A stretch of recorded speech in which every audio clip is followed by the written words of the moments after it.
And electrical the hi tech में आपका स्वागत है। तो चलिए आज हम आपके लिए लेकर आए हैं टाइमर और कॉन्टेक्टर। तो हम टाइमर को कैसे वर्क करते हैं, टाइमर का कनेक्शन क्या होता है, तो चलिए हम बात करते हैं इस पे। तो सबसे पहले हम देखते हैं, हमारे पास एक टाइमर है, हमारे पास एक टाइमर है, हमारे पास एक टाइमर है, एक हमारे पास एक टाइमर है और ये टाइमर का बेस है हमारे पास, ठीक है। ये हमारा कॉन्टेक्टर है, हमारे पास कॉन्टेक्टर है। तो इस प्रकार से हमारा टाइमर है जिसमें को डिजिट दिया गया है।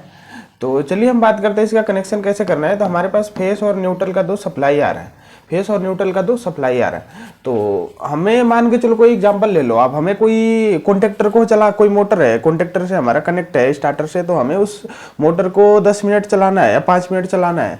तो हमें क्या करना है कि 5 मिनट में फिर बंद करने आना पड़ेगा। अगर हमारे पास टाइमर है तो 5 मिनट और ऑटोमेटिक बंद हो जाएगा। तो इस प्रकार से हमारा ये टाइमर काम करता है। तो चलिए हम इसका कनेक्शन करते हैं। तो हमारे पास सप्लाई है फेस और न्यूट्रल। हम फेस को लेते हैं, फेस को लेकर आते हैं और हम टाइमर को क्या करते हैं कि 2 नंबर पे कनेक्ट कर देते हैं। 2 और 7 हमारा इसका वो है, कनेक्शन का है। आप इस पे देख पा रहे होंगे 2 नंबर और 7 नंबर हमारा सोर्स के लिए, सोर्स के लिए। तो हमने 7 नंबर में इसे कनेक्ट कर दिया। अब हमारे पास 2 नंबर बचा। अब हम क्या करते हैं, न्यूट्रल उठाते हैं, एक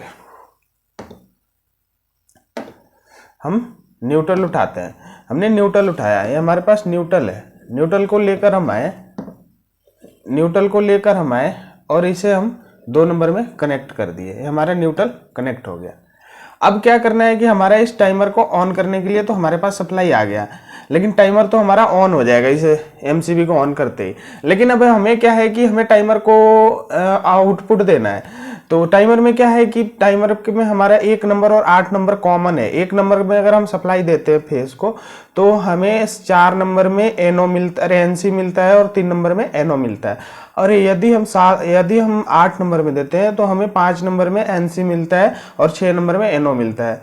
तो चलिए हम करते हैं कि 7 नंबर से 8 नंबर को हम कॉमन ले लेते हैं।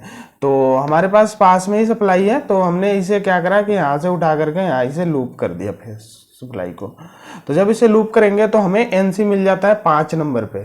कितने पे मिल जाता है हमें? 5 नंबर पे। तो हमारे पास ये 5 नंबर है, हमें 5 नंबर पे एनसी मिल गया।